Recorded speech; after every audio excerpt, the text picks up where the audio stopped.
সুপ্রিয় দর্শক, আসসালামু আলাইকুম। আপনাদের সবাইকে স্বাগত জানাচ্ছি এখনকার আলোচনায়। আপনাদের সঙ্গে আছি আমি সিরাজুল ইসলাম। দর্শক, ফ্রান্সকে সরাসরি না বলে দিয়েছে ইরান।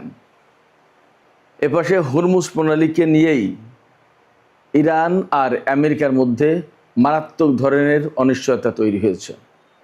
কাতারের রাজধানী দোহায় যে বৈঠকের দাবি করে আসছিল আমেরিকা, ইরান তা এখন পরিষ্কার করে বলছে এই ধরনের বৈঠকে বসার কথা তাদের নেই।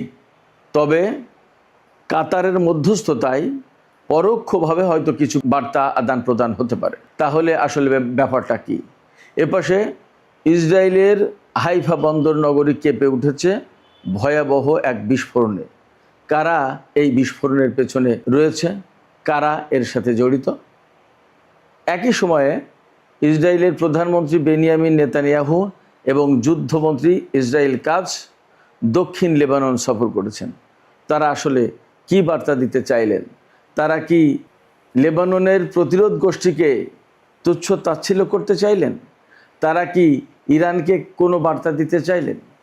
সুপ্রিয় দর্শক, এইসব বিষয় নিয়ে এখনকার ভিডিওতে বিস্তারিত আলোচনা করব। আশা করি আপনারা শেষ পর্যন্ত সঙ্গে থাকবেন। আর ভিডিও ভালো লাগলে বরাবরের মতোই বলি, লাইক কমেন্ট শেয়ার করবেন এবং চ্যানেলটি সাবস্ক্রাইব করে টক উইথ সিরাজের সাথেই থাকবেন। দর্শক, চলুন বিস্তারিত আলোচনা করি। ফ্রান্সকে একেবারে সরাসরি না বলে দিয়েছে ইরান। কি বিষয়ে না বলল? ফ্রান্স প্রস্তাব দিয়েছিল হরমুজ প্রণালী এলাকায় ইরান যে মাইন বসিয়ে রেখেছিল আমেরিকা এবং ইসরায়েলের সাথে যুদ্ধের সময়, সেই মাইন পরিষ্কার করা বা অপসারণ করার জন্য ইরানের সাথে সহযোগিতা করতে চেয়েছিল ফ্রান্স। তারা বলেছিল যে আমরা যৌথভাবে কাজ করি। এই প্রস্তাব দিয়েছিলেন দেশটির প্রেসিডেন্ট ইমানুয়েল ম্যাক্রন। ইরানের পক্ষ থেকে আজকে একেবারে পরিষ্কারভাবে বলা হয়েছে যে এই ধরনের সহযোগিতার কোনো প্রয়োজন নেই, ইরান বিষয়টি একাই দেখবে। হরমুজ প্রণালী থেকে কতগুলো মাইন সরাতে হবে আর কতগুলো সরাতে হবে না, মাইন কিভাবে সরাতে হবে কিভাবে সরাতে হবে না, সেটা ইরান ভালো বোঝে, সেটা ইরানই দেখবে। এখানে কারোর কোনো হস্তক্ষেপের প্রয়োজন নেই, কারোর সহযোগিতা করারও প্রয়োজন নেই। ইরান বিষয়টা দেখবে, এখানে তোমাদের এই সহযোগিতা লাগবে না, ধন্যবাদ। ইরান এখানে একদম পরিষ্কার বার্তা দিয়ে দিয়েছে ফ্রান্স সহ যারা যারা হরমুজ প্রণালীর ব্যাপারে ইন্টারেস্টেড তাদের সবাইকে বার্তাটা পরিষ্কার হলো এই যে হরমুজ ইরানের, ইরান দেখবে। এখানে কারোর কোনো খবরদারি, কারোর কোনো মাতব্বরি ইরান এগুলো পছন্দ করে না, এগুলো দেখবে না, এগুলো দেখতে চায় না। ফ্রান্সকে এই কথা বলার আরও বড় কতগুলো কারণ আছে। একটা কারণ হচ্ছে বেশ কয়েকদিন আগে খবর বেরিয়েছিল ফ্রান্স এবং ব্রিটেন মিলে তারা হরমুজ প্রণালীতে একটা অভিযান চালাতে চেয়েছিল। ইরান যে হরমুজ প্রণালী আটকে রেখেছিল সেই আটকে রাখা অবস্থা মুক্ত করতে, অর্থাৎ হরমুজ প্রণালী মুক্ত করতে। কিন্তু তখন ইরানের কড়া এবং কঠোর হুঁশিয়ারির মুখে ফ্রান্স সেখান থেকে পিছু হটেছিল। তারা বলেছিল যে না, আমরা এই ধরনের কোনো পরিকল্পনার সাথে জড়িত না। আবার এপাশে গতকাল ওমানের সাথে ফ্রান্স কয়েকটা চুক্তি করেছে, তার ভিতরে হরমুজ প্রণালী নিয়ে একটা ব্যাপার আছে। এখানে ফ্রান্সের সাথে এই চুক্তি করার পর ওমানের পক্ষ থেকে নাকি বলা হচ্ছে, এখনও কনফ্লিক্টিং ব্যাপারটা, ওমান ইরানের সাথে যৌথভাবে হরমুজ প্রণালীতে ফি নিতে রাজি নয়, টোল নিতে রাজি নয়, অর্থাৎ ওমান টোল না নেওয়ার পক্ষে। এই কথাগুলো মূলত পশ্চিমা জগৎ থেকে এসেছে। তবে ইরানের পররাষ্ট্র মন্ত্রণালয় অবশ্যই একটা প্রতিক্রিয়া জানিয়েছে একটু পরোক্ষভাবে, যে ওমান যদি এই রকম কথা বলে থাকে বা ওমান যদি হরমুজ প্রণালী ম্যানেজমেন্টের ব্যাপারে আমাদের সাথে আসতে রাজি না হয় বা অনিচ্ছা থাকে বা হরমুজ প্রণালী থেকে টোল যদি না নিতে চায়, সেটা ওমানের ব্যাপার। কিন্তু যদি সেরকম হয় তাহলে ইরান একাই হরমুজ প্রণালী ম্যানেজ করবে। এখনও চূড়ান্ত এই ব্যাপারে কথাটা বলা যাচ্ছে না, কারণ আমরা এর আগে দেখেছি যে তারা ইরানের সাথে কিন্তু শক্ত অবস্থানে ছিল।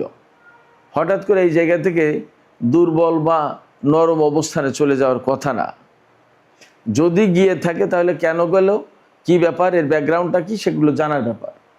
তো এই জায়গায় ইরানের পরিষ্কার কথা ওমানও যদি না আসে তাহলেও কোনো সমস্যা নেই, ইরান একাই দেখবে। ওমানও যদি না আসে, এই কথা বলছে এই কারণে, বা ইরান যে কারণে বলছে এই কথাটা, সেটা হচ্ছে যে হরমুজ প্রণালীর পুরো উত্তর পাশ এবং বেশিরভাগ জায়গা কিন্তু ইরানের, আর ওমানের কম জায়গা। তার কারণ হচ্ছে হরমুজ প্রণালীতে যে সমস্ত দ্বীপ, সেই সমস্ত দ্বীপ কিন্তু ইরানের পাশে, ওমানের পাশে তেমন একটা নেই।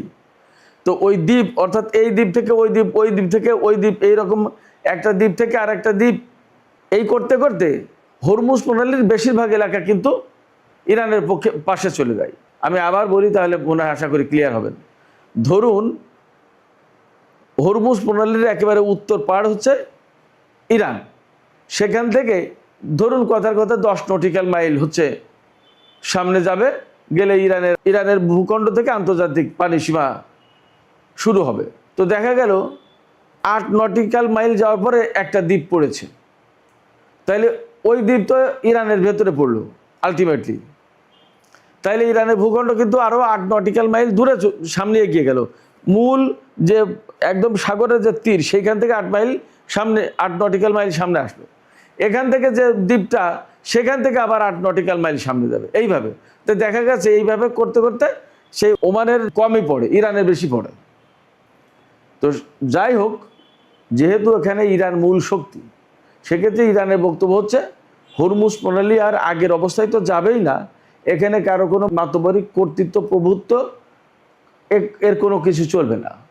যা দেখার এই হরমুজ প্রণালীর যা ভালো মতো সব কিছু ইরান দেখবে। ওমান সাথে থাকলে ভালো, না থাকলে নেই, তারা তাদের মতো। বাট ইরানের জায়গা থেকে সরবে না, একেবারেই পরিষ্কার কথা। এই জায়গাটাই প্রশ্ন আসে আমাদের অনেকের ভেতরে, হয়তো প্রশ্ন আসতে পারবে যে ইরান কি একা টিকে থাকতে পারবে? সারা বিশ্ব যদি এই জায়গায় ইরানের বিরুদ্ধে চলে যায় তাহলে কি করবে? এখানে সবচেয়ে সহজ কথা এবং বড় কথা হচ্ছে, দেখেন, রাশিয়া এবং চীন বাদ দিলে যে বাদ বাকি বিশ্ব শক্তি থাকে, সেই শক্তির সম্মিলিত যে রূপ, তার চেয়ে বড় শক্তি হচ্ছে আমেরিকা। আমি আশা করি আপনাদেরকে ক্লিয়ার করতে পেরেছি কি বলতে চেয়েছি।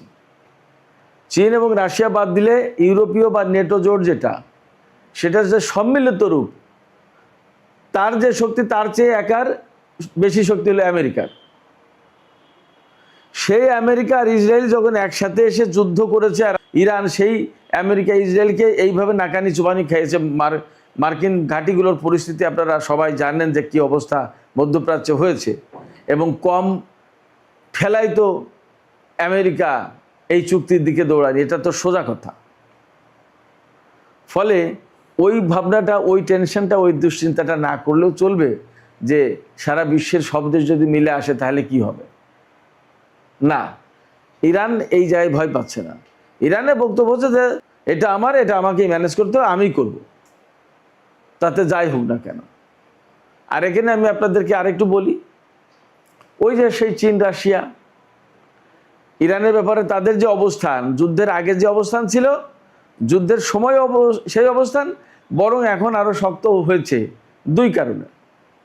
এক হচ্ছে যে রাশিয়া এবং চীন দুই দেশেরই ইরানকে প্রয়োজন। এই কেন প্রয়োজন সেই ব্যাখ্যা কিন্তু আমি বহুবার দিয়েছি।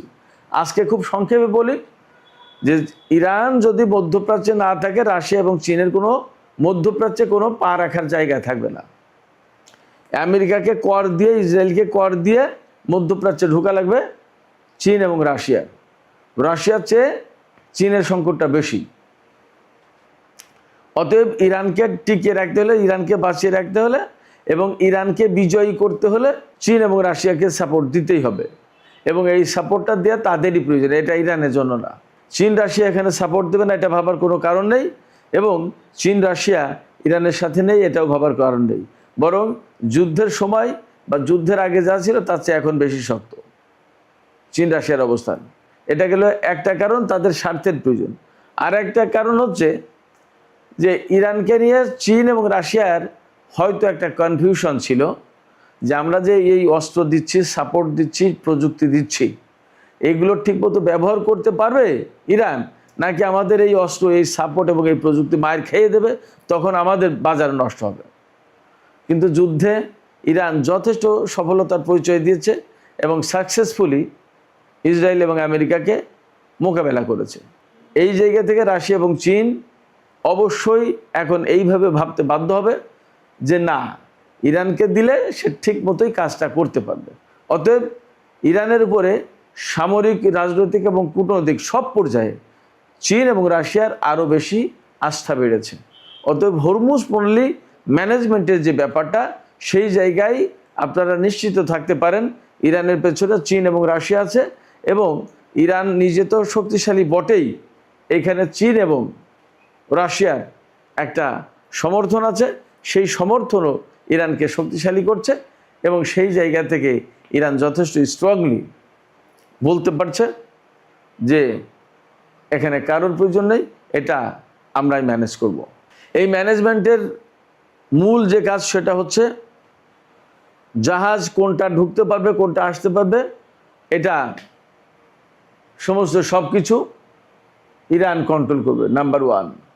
নাম্বার 2, প্রতিটি জাহাজ টোল দেবে।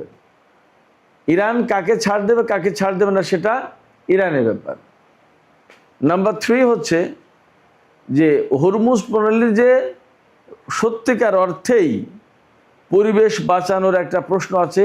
এত বিপুল পরিমাণে জাহাজ চলাফেরা করে, এত বিপুল পরিমাণে তেল এবং তেলজাত পণ্য, গ্যাস এখান থেকে পরিবহন হয়, এর অনেক কিছুই সমুদ্রের পানিতে মেশে, এবং দক্ষিণের বাতাস হলে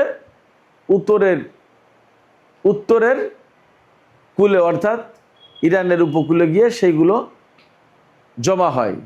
এই বর্জ্য, এই নষ্ট জিনিস সব জমা হয়। এতে ইরানের উপকূলীয় অঞ্চল, অর্থাৎ সেটা তো ইরানের সীমা, ইরানের সীমানার ভেতরে কেউ কোনো কিছু নষ্ট করবে আর ইরান তার খেসারত দেবে, এটা তো হতে পারে না। যার কারণে ওই পরিবেশ ম্যানেজমেন্টের জন্য, ওই পরিবেশ ব্যবস্থাপনা করার জন্য পয়সার প্রয়োজন। যারা জাহাজ নেবে তাদেরকেই পয়সা দিতে হবে, এটা হচ্ছে ইরানের যুক্তি। ফলে এই যুক্তিকে খুব একটা নাকচ করা বা লঙ্ঘন করার বা রিজেক্ট করার সুযোগ খুব একটা নেই। যার কারণে ইরান যে শক্ত অবস্থান নিয়েছে, সেই শক্ত অবস্থান মনে হয় ধরে রাখতে পারবে, এবং ইরানের এই অবস্থানকে মেনে নিয়েই সবাইকে হরমুজ প্রণালী ব্যবহার করতে হবে। হরমুজ প্রণালী ব্যবহার না করলে কি হবে? দেন অ্যান্ড দেয়ার তেলের দাম বেড়ে যাবে, গ্যাসের দাম বেড়ে যাবে, সারা বিশ্বে জ্বালানি সংকট পড়বে, জ্বালানির দাম বেড়ে যাবে। তখন সারা বিশ্বে পণ্য মূল্য, বাজার খরচ, পরিবহন খরচ সমস্ত সব কিছু বাড়বে, এবং বিশ্বের অর্থনীতি অস্থিতিশীল হয়ে যাবে। শুধু অস্থিতিশীল নয়, মন্দা হয়ে যাবে। তখন কি হবে? অতএব হরমুজ প্রণালীকে বাঁচিয়ে রেখে সবাইকে ভাবতে হবে। আর হরমুজ প্রণালীকে যদি বাঁচিয়ে রাখা মানে উন্মুক্ত রাখতে হয়, তাহলে ইরানের কথা শুনতে হবে। তা না হলে আবার যুদ্ধ পরিস্থিতি এখানে। এই বিষয়টা নিয়ে গ্যাড়াকলে পড়ে গেছে আমেরিকা যে সমঝোতা করেছে ইরানের সাথে 14 দফা, সেই সমঝোতায় কিন্তু ইরানের দাবি অনুযায়ী, ইরানের বক্তব্য অনুযায়ী যে 60 দিন টোল ফ্রি থাকবে, এরপরে গিয়ে এই হরমুজ প্রণালীর ব্যবস্থাপনার দায়িত্ব থাকবে ইরানের হাতে, ইরানের দাবি অনুযায়ী।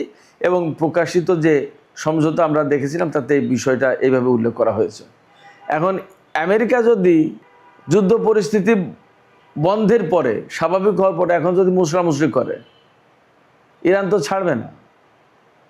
ইরানের পরিষ্কার বক্তব্য হচ্ছে, ইরানের জেনারেলরা আজকেও বক্তব্য দিয়েছে, যুদ্ধবিরতি বা সমঝোতার যদি কোনো একটা ধারা লঙ্ঘন করা হয় তাহলে তার জবাব ইরান সামরিকভাবে দেবে। তার মানে মধ্যপ্রাচ্যে আমেরিকার যে সমস্ত অবস্থান আছে, ঘাঁটি আছে, সেগুলো আবার ইরানের টার্গেটে পড়ে যাবে, এবং সেগুলোর উপর ইরান আবার হামলা চালাবে। ব্যাপারটা যদি তাই হয় তাহলে পরিস্থিতি কিন্তু আবার মারাত্মক রকমের বিস্ফোরণ উন্মুখ হয়ে উঠবে। এই বিস্ফোরণ উন্মুখ হয়ে ওঠার ফলে যা হবে, হরমুজ প্রণালী টোটালি বন্ধ হবে, মধ্যপ্রাচ্য অস্থিতিশীল হবে, আবার সারা বিশ্বে ভয়ঙ্কর একটা ক্রাইসিস তৈরি হবে, এবং সেখান থেকে আস্তে আস্তে বড় পরিসরে যুদ্ধ ছড়িয়ে পড়তে পারে।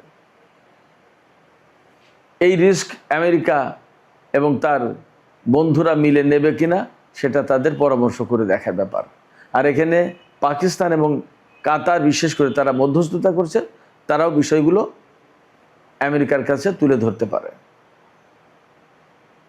সুপ্রিয় দর্শক, এবার একটু আলোচনা করি ইসরায়েলের পরিস্থিতি। ইসরায়েলের হাইফা নগরীতে ভয়াবহ গাড়ি বিস্ফোরণ ঘটেছে। খবরটা এসেছে যে হাইফা নগরী কেঁপে উঠেছে।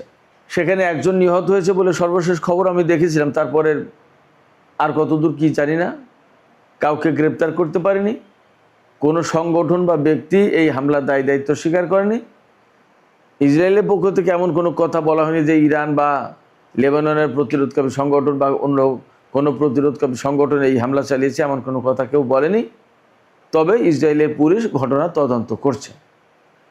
এখান থেকে একটা জিনিস পরিষ্কার হয় যে ইসরায়েল যতই লেবাননে অভিযান চালাক আর যত যাই কিছু করুক, তার নিরাপত্তাও যে একেবারে নিশ্চিত নয়, তার নিরাপত্তাও যে একেবারে আনচ্যালেঞ্জড নয়, এটা পরিষ্কার। অর্থাৎ হাইফা হচ্ছে ইসরায়েলের বন্দরনগরী।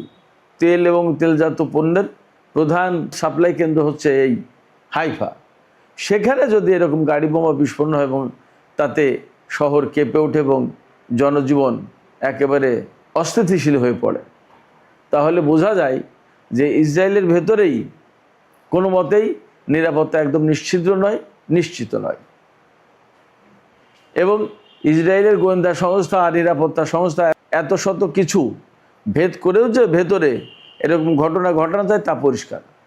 এদিকে ইসরায়েলের প্রধানমন্ত্রী বেনিয়ামিন নেতানিয়াহু এবং যুদ্ধমন্ত্রী ইসরায়েল কাটজ, এই দুইজন দক্ষিণ লেবাননে সফরে গেছেন। দক্ষিণ লেবাননে সফরে গিয়ে সেনাবাহিনীর সাথে তারা ছবি তুলেছে, আরও অনেক কিছু।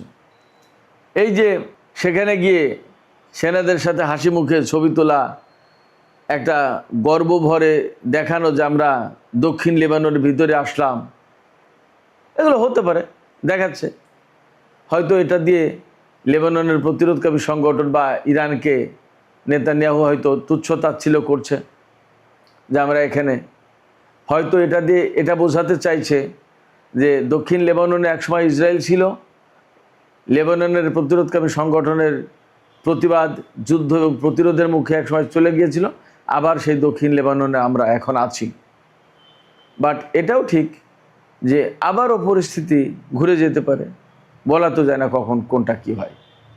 তো আবার দক্ষিণ লেবাননকে কেন্দ্র করেই নতুন করে ইরানের সাথে ইসরায়েলের বড় ধরনের সংঘাত শুরু হতে পারে, এমন আশঙ্কাও কিন্তু উড়িয়ে দেওয়া যায় না।